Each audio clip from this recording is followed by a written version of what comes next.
আসসালামু আলাইকুম সবাইকে ভাই। দুর্বল ব্যাংকের গ্রাহকের জন্য ভাই সুখবর, ভাই সুখবর ভাই। আজকের নতুন নিউজ ভাই, বাংলাদেশ ব্যাংক নতুন করে টাকা ছাপিয়ে 22,500 কোটি টাকা দুর্বল ব্যাংকগুলোকে দেওয়া হয়েছে, ঠিক আছে।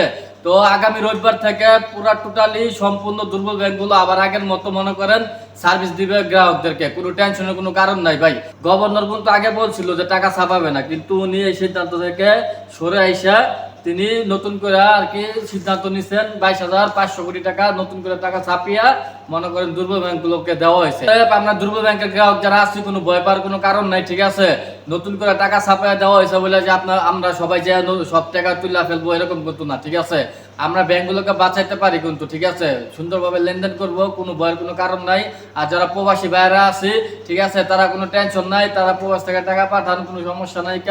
আগামী রবি সোমবার থেকে মনে করেন একবার টোটালি চালু হয়ে যাবো বাংলাদেশ ব্যাংকের গভর্নর বলছে। আগামী রবিবার থেকে যত দুর্বল ব্যাংক আছে সব ব্যাংকগুলো টোটালি একবারে মনে করেন আগের মতো সার্ভিস দিবে, ঠিক আছে।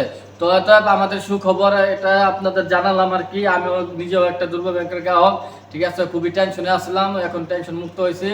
তো সবাইকে এই নিউজটা দিয়ে শেষ করলাম। আসসালামু আলাইকুম।